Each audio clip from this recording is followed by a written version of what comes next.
ఈరోజు మనతో పాటు ఉన్నారు అందే బాబాయ్ గారు, స్టేట్ ఎగ్జిక్యూటివ్ మెంబర్. ఇప్పుడు ఆయనతో మాట్లాడద్దాం. నమస్తే సార్. నమస్తే సార్.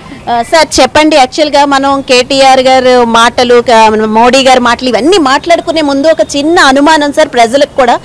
ఏంటంటే అసలు బీజేపీ వాళ్ళేమో బీఆర్ఎస్ కాంగ్రెస్ ఒకటే అంటున్నారు, కాంగ్రెస్ వాళ్ళేమో బీజేపీ బీఆర్ఎస్ ఒకటే అంటున్నారు, బీఆర్ఎస్ ఏమో అసలు బీజేపీ కాంగ్రెస్ ఒకటే అంటారు. ఇలా ఎవరికి వాళ్ళిద్దరు ఒకటే అని ప్రజల్ని కన్ఫ్యూజన్లో పెట్టేస్తున్నారు. ఈ కన్ఫ్యూజన్కి క్లారిటీ ఏమైనా ఉందా సార్? చెప్పండి మీరు.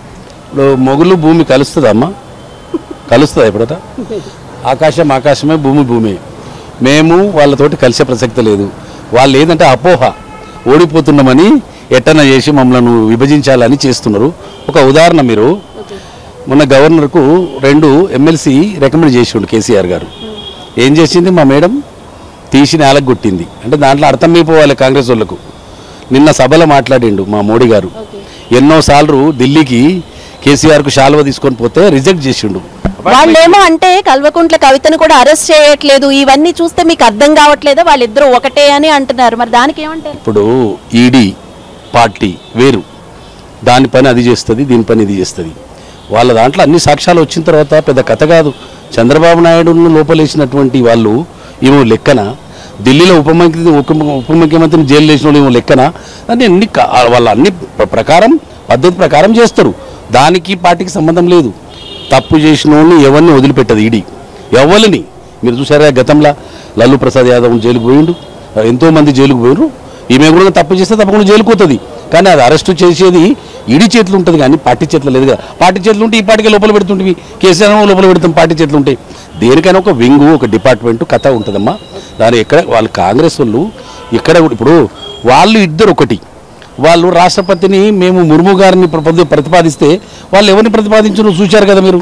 అంటే ఒక ఎస్టీ మహిళ, ఈ యొక్క భారతదేశంలో తొలి మహిళను మనము భారత రాష్ట్రపతిగా చేద్దామంటే వీళ్ళు వ్యతిరేకించారు. వాళ్ళు ఒకటి, కానీ మేము ఎడికెళ్ళి ఒకటి అవుతాము. ఎట్టి పరిస్థితులు మీకు మళ్ళీ చెప్తున్నా, ఆకాశము భూమి ఎప్పుడైతే ఒకటి కావో మేము ఒకటి కాము. ఇది సత్యము. మా దారి మాదే. ఒక క్రమశిక్షణ గల పార్టీ, ఒక సిద్ధాంతం గల పార్టీ.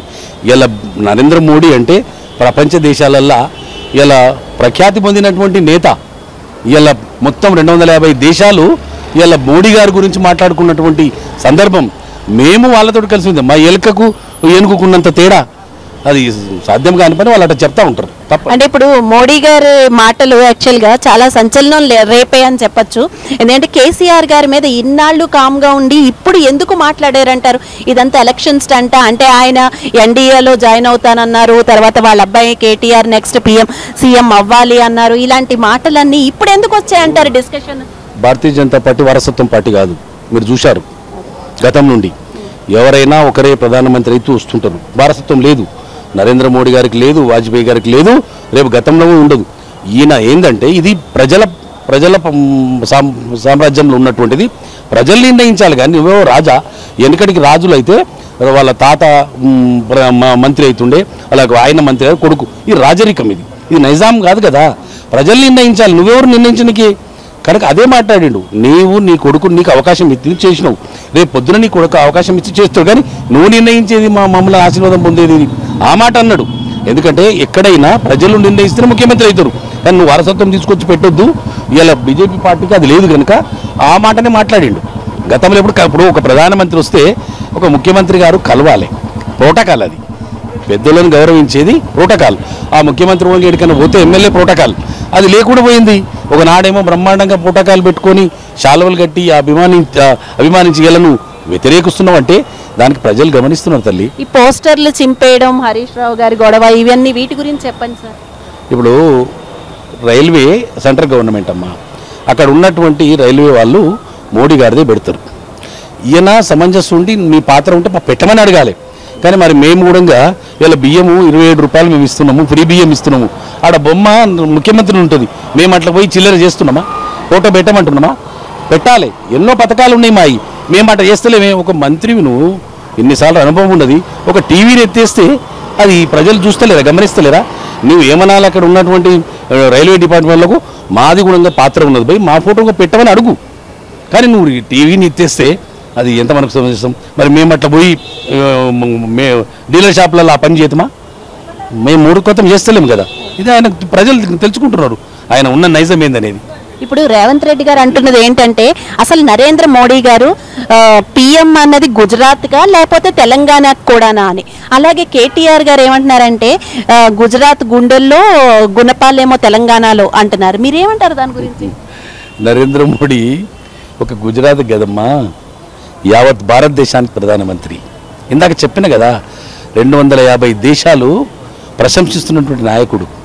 ఇలా ఒక చిన్న స్థాయికి వెళ్ళి వచ్చి అవినీతి లేకుండా, ఇలా ఆయన ఉన్నటువంటి మంత్రులు ఏ తప్పు చేయకుండా ఇలా పరిపాలిస్తున్నటువంటి నేత. ఇలా కేసీఆర్ ఎమ్మెల్యేలు ఒక్కొక్కరిని చూస్తాం, మాకు తెలుసు. ఏనాడు పనికిరానోడు ఇలా కోట్లకు పడిగెత్తిండ్రు, కోట్లాది రూపాయలు సంపాదిస్తున్నారు. మా కళ్ళారా చూసినాం. ఒకనాడు 2014లో పరిస్థితి ఏంది ఎమ్మెల్యేలది, ఈనాడు పరిస్థితి ఏంది. కానీ ఇలా నరేంద్ర మోడీ అట్లా కాదే. ఎక్కడ రూపాయి కానీ ఎక్కడ మంత్రులు కానీ రూపాయి సంపాదించుకోలేదే. ఇలా ప్రజలు గమనించాలి. అది ఎక్కడ అవినీతి లేని పరిపాలన చేస్తున్నాడు ఈయన. ఇక్కడికి కాదు, మొత్తం భారతదేశానికి ప్రధానమంత్రి ఆయన. ప్రపంచ దేశాలు చెప్తున్నాయి ఈజ్ ద గుడ్ నేత అని. ఇప్పుడు కేటీఆర్ గారు అంటున్నది ఏంటంటే ఎంఐఎం స్టీరింగ్ అసదుద్దీన్ చేతిలో ఉంది, భారత స్టీరింగ్ ఏమో కేసీఆర్ చేతిలో ఉంది, కానీ భాజపా స్టీరింగ్ మాత్రం భారతీయ జనతా పార్టీ స్టీరింగ్ మాత్రం పిఎం చేతిలో లేదు, అదానీ చేతిలో ఉంది అంటున్నారు. మీరేమంటారు? ఇప్పుడు అదాని చేతిలో ఎందుకు ఉంటుందమ్మా? నేను ఇందాక చెప్పాను కదా, అవినీతికి పాల్పడే వాళ్ళు, వాళ్ళ మద్దతు వాళ్ళకి కావాలి, మాకు అక్కర్లేదు. ఇలా సీట్లు తక్కువ వస్తే వాళ్ళని కలుపుకుంటారు, కానీ మేము ఏ పార్టీని కలుపుకోము. చూడండి మీరు, ఇలా మొన్న 48 సీట్లు గెలిచినాం. మేము ప్రయత్నం చేసినామా? మాకు నిండు అవకాశం వస్తే మేము ఇలా మేయర్ అవుతాం. మేము అవకాశం చేయలే. ఇక్కడ కూడా రేపు ఎట్లాంటి మేనిఫెస్టోలో కూడా మనం ఉచితాలు ప్రకటించాం. ప్రజలు గౌరవించి ఓట్లేయాలి, కానీ మేము ఒకరి మీద ఆధారపడి ఉండం. ఒకనాడు 2 సీట్లు ఎక్కడ కూడా లేకుండా ఇలా 303 సీట్లకు వచ్చినామంటే ఈ విధంగానే పెరుగుతుంది. రేపు 2024లో బ్రహ్మాండమైన 400 పైచులకుతోటి మనం మళ్ళీ ప్రధానమంత్రి కాబోతున్నాడు. అంటే ఇప్పుడు ప్రధానమంత్రి గారి మీటింగులకి ప్రధాన నాయకులు రాలేదు అని ఒక ఆరోపణ అయితే ఉంది. ఇప్పుడు విజయశాంతి గారని, వివేక్ గారని, రాజేందర్ రెడ్డి గారని ఇలాంటి వాళ్ళు రాలేదు అని. సో దాని గురించి ఏమంటారు? మా పార్టీలో ఇప్పుడు జనరల్గా మన కుటుంబం ఉంటుంది. తండ్రి మీద ఒక రోజు అలుగుతారు, తినరు, మరుసటి రోజు వచ్చేస్తారు. ఇది కుటుంబ సమస్య. ఇది మాది. వాళ్ళు ఎక్కడ అయినా పోలే కదా, వాళ్ళకి ఏమేమి పనులు ఉన్నాయో ఏం సంగతో అట్లాంటి కుటుంబం. ఇప్పుడు క్లారిటీ ఏంటంటారు? వాళ్ళు అలిగి రాలేదా, లేదంటే నార్మల్ గా ఏదైనా పనులు ఉంటాయి రాలేదు? ఎందుకు కలుగుతారు చెప్పు? చెప్తున్నా, ఒక విషయం చెప్తున్నా. తండ్రి మీద ఎవరికి కోపం ఉంటుంది చెప్పండి? ఏదన్నా ఉంటే ఒక రోజుల్లో అడిగి అయిపోతుంది. అది ఎక్కడ కూడా లేదు విభేదాలు. వాళ్ళ మీద అయితే వస్తున్నది, వాళ్ళు పార్టీ కూడా మారుతారు అనే చిన్న ఆరోపణలు అయితే వస్తున్నాయి. మరి దాని గురించి ఏమంటారు? లేదమ్మా, పార్టీ మారే ప్రసక్తి లేదు. ఎందుకు మారుతారు చెప్పండి? నరేంద్ర మోదీని వదిలిపెడతారు అమ్మ ఎవరన్నా?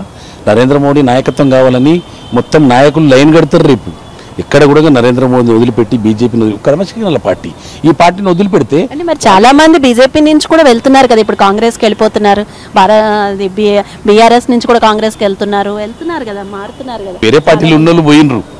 ఇప్పుడు ఎట్టుంటుందంటే ఎలక్షన్లో అక్కడ ఉన్నటువంటి ఎమ్మెల్యేలు కొంత ప్రలోభ పెడతారు.